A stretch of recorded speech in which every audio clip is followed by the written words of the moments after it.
pessoal?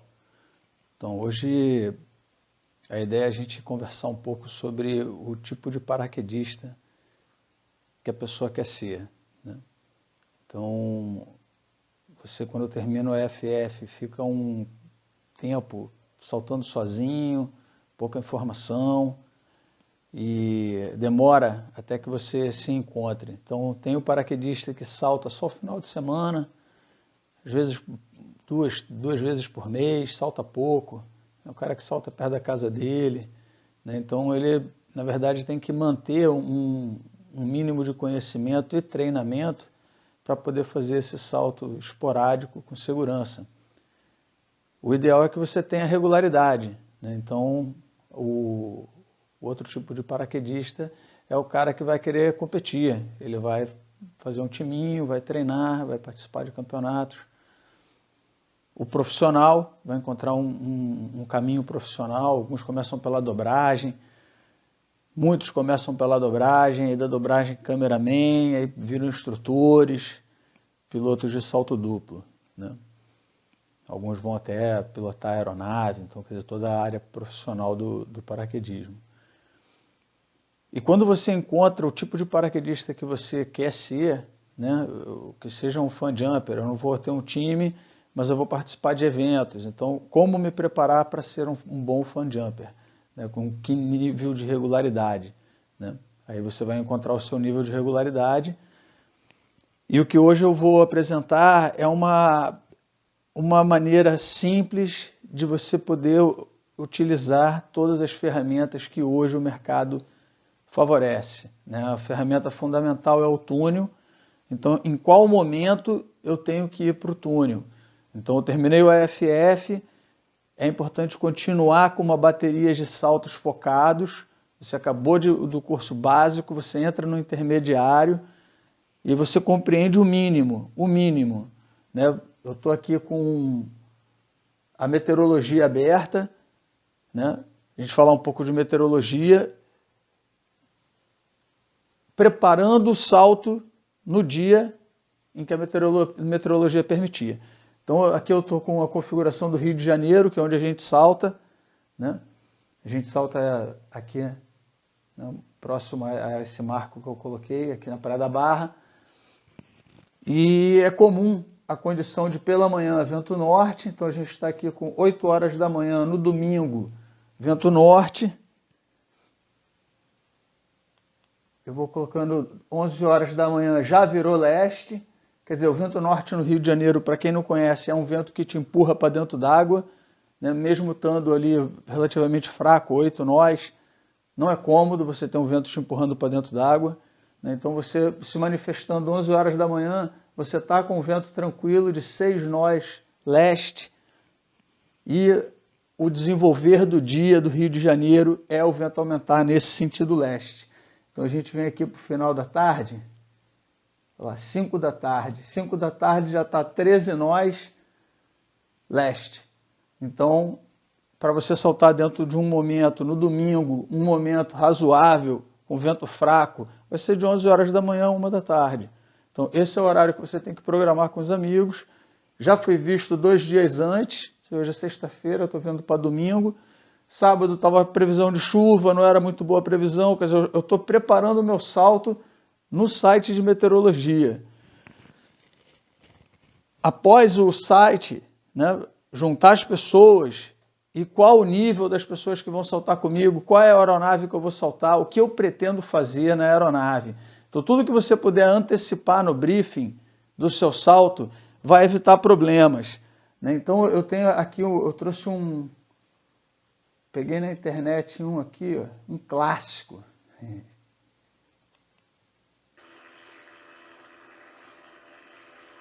Helicóptero, porque helicóptero é o que a gente salta aqui no Rio de Janeiro. Tá ali, ó, ficou de pendurada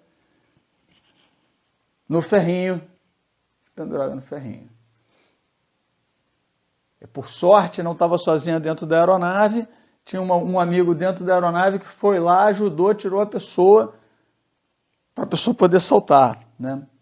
Então, quero ficar de pendurado na aeronave, eu tenho que pensar como, ter a calma de treinar, de fazer um briefing rico, e depois ir lá e fazer a brincadeira, né?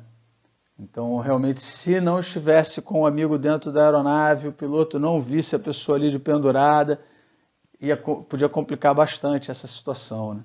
A pessoa não tinha condição de se levantar, não tinha condição de fazer uma barra, né? Tá aí, o amigo está ajudando. Olha lá, levantou e foi, né? Então, por mais que eu salte esporadicamente, eu preciso manter qual é o meu, né, o que eu estou fazendo com o paraquedismo, né? Eu salto sempre, né? Eu salto de vez em quando. Com quem eu salto?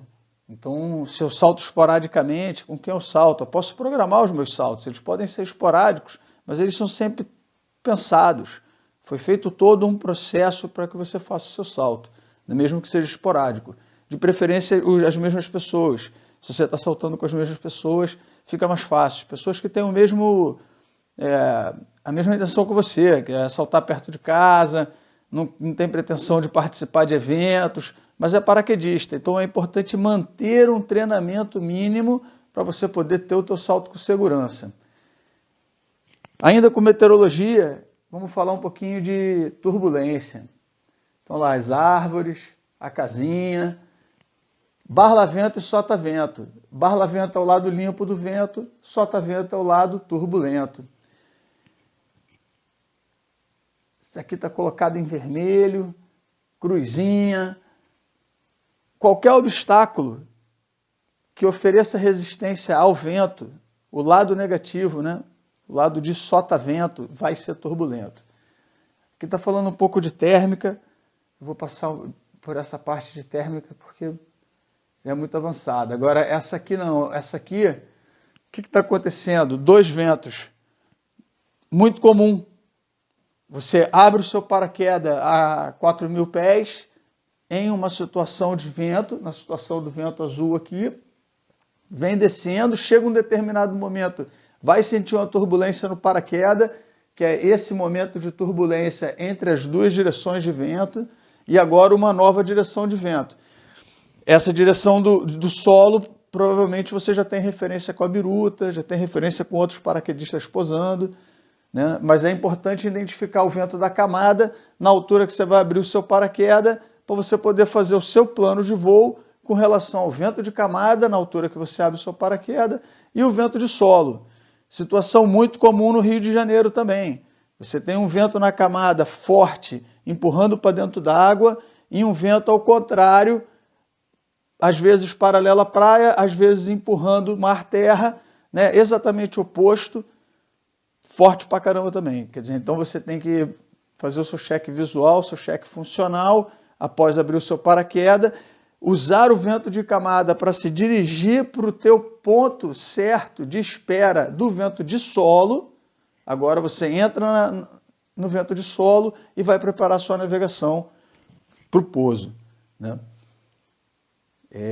Conceitos de meteorologia que estamos aqui conversando e dando exemplos de navegação, mas é meteorologia a aula. Então aqui é nítida a turbulência entre os dois ventos. A gente identifica a mudança do vento pela turbulência do paraquedas. A gente sente o paraquedas dando a chacoalhada. É a mudança do vento. Aqui tem o exemplo da montanha, né? O afunilamento aqui na geografia, criando um venturi. Isso também, se fossem dois prédios, também seria um venturi. Então, ter o conhecimento da geografia para você poder encontrar um pouso fora de zona, na área mais segura possível. Por isso eu dei essa paradinha aqui nesse exemplo, né? E é superficial, só para a gente falar o mínimo que a gente tem que ter para poder preparar o salto. Então, eu tenho o conceito mínimo de meteorologia, eu busquei no site meteorológico a condição do momento do salto. Então eu liguei para todo mundo, a gente conversou o momento certo do dia, a gente liga para o dono da aeronave, a gente organiza o nosso voo para que entre 11 e 1 da tarde a gente faça o salto dentro de uma condição de vento tranquilo. Fiz o meu salto, missão cumprida. Falamos um pouco da meteorologia, agora eu vou desenhar o processo de pouso. A pista geralmente tem números, né? E os números da pista, ela significa norte, sul, leste, oeste. Então você conhecendo a sua zona de saltos, você pelo número da cabeceira, quando tem número na cabeceira, você já se coloca a positiva ou a negativa do vento, né? Sota-vento e barlavento. Barlavento é o lado positivo do vento, sota-vento é o lado negativo do vento, né?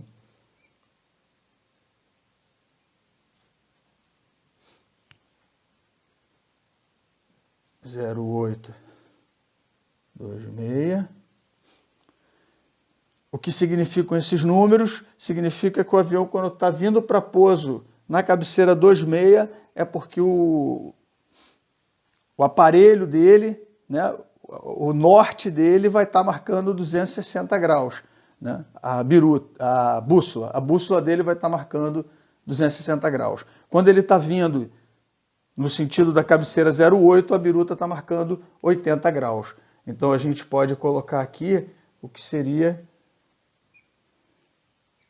né, norte, sul, leste, oeste. Então os números eles significam e te orientam com relação ao norte, sul, leste, oeste da área que você está saltando. O lançamento, é importante que você tenha uma compreensão antes do lançamento de qual é o sentido da passada, distâncias do primeiro grupo, tudo isso você pode já ter conversado com alguém antes de entrar na aeronave. Então aqui uma passada 2608, né? Então nosso avião está lançando a 12 mil pés, paralelo à pista, o primeiro grupo saindo antes da cabeceira 26, o segundo grupo próximo a ela, e assim os grupos sucessivamente. Né? A separação entre os grupos, esse tempo, ele é fundamental. O que determina o tempo entre os grupos é a velocidade em que o avião está passando em relação ao solo. Então, dependendo do tipo de aeronave, vai mudar o tempo entre os grupos. Né? E visualmente é a melhor maneira de você identificar o momento de sair, porque você vê o grupo anterior saindo, você observa que ele sai e se desloca em relação à porta, aí você se coloca, seus amigos se colocam, e aí sai o grupo. Né? Isso determina uma separação dentro de um tempo razoável. Se demorar muito na porta, o último grupo vai ficando longe demais, pode ser que esse último grupo não consiga pousar na área, ou a aeronave tenha que fazer uma segunda passada, porque os grupos foram muito separados. Né? Então são as duas situações. Uma vez que você abre o seu paraquedas, principalmente o grupo 1, né, o primeiro grupo, se ele abrir o paraquedas e ele começar a navegar no sentido da passada da aeronave, ele vai estar encurtando essa distância entre os grupos e o grupo que saiu posterior a ele pode estar abrindo perto dele ou até colidindo. Então, é muito importante que o primeiro grupo tenha consciência de que ele pode navegar 90 graus com a reta de lançamento. Nunca no sentido da reta do lançamento. No sentido da reta do lançamento, ele está encurtando a distância com relação ao grupo que saiu depois dele. Né? Isso também é uma informação muito importante para o track, né? Para separação em queda livre. Então, uma separação em queda livre, cada grupo com o seu trabalho, um fazendo free fly, outro fazendo trabalho relativo, a compreensão da sua colocação no meio da passada. O primeiro grupo e o último grupo, eles podem fazer deslocamentos 90 graus com a reta de lançamento e no sentido oposto. O primeiro grupo no sentido oposto à reta de lançamento. O último grupo no mesmo sentido da reta de lançamento e 90 graus com a reta de lançamento. Os demais grupos que estão no meio, né, entre o primeiro e o último grupo, eles só podem fazer deslocamentos 90 graus com a reta de lançamento. Não adianta, eles não podem fazer em outro sentido, porque se fizer no sentido da passada ou contra o sentido da passada, vai estar chegando em cima do grupo anterior ou embaixo do grupo posterior, né? As distâncias são facilmente cobertas com as posições de deslocamento atuais, né? O paraquedismo desenvolveu muito, o túnel desenvolveu muito as pessoas e realmente é muito fácil você encurtar a distância a ponto de chegar embaixo do grupo que saiu depois de você ou acima, né, do grupo que saiu antes, né? É isso aí.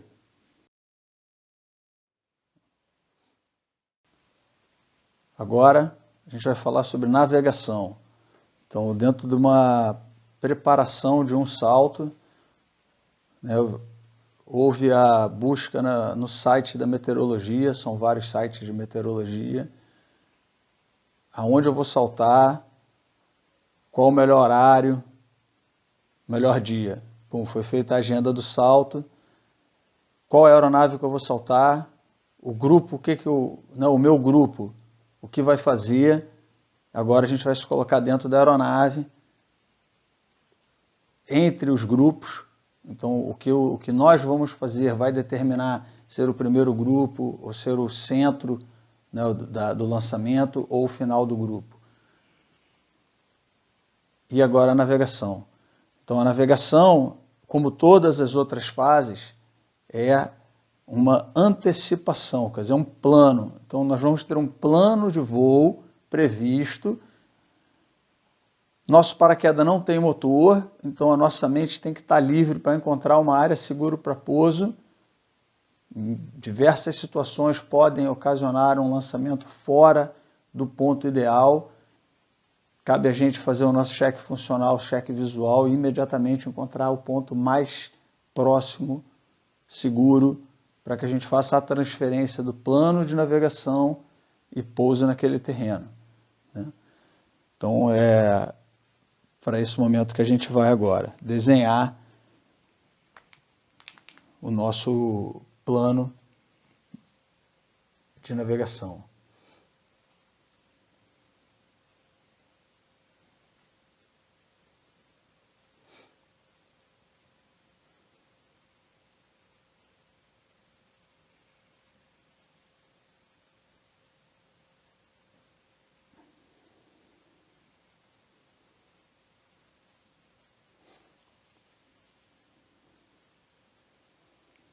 Desenho de um aeroporto, a situação de vento de solo que a gente tem, nesse caso aqui, paralelo à pista. Não estamos levando em consideração de vento em camada, então um dia tranquilo, um vento relativamente fraco. Então o que a gente tem é uma área de espera na positiva do vento, que é um cone que nós imaginamos do centro da biruta, e à frente do cone da biruta nós vamos ficar aqui indo e vindo, esperando a altura para começar o procedimento de pouso. O procedimento ele é balizado em ponto A, B e C. Eu coloquei os pontos em cima do muro. Esse aqui é o desenho de um muro que contorna a pista. Nossa área de pouso, aqui uns hangares.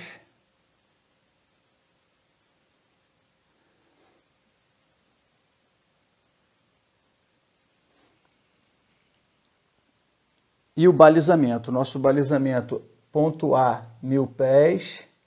Ponto B, 600 pés. Ponto C, 300 pés.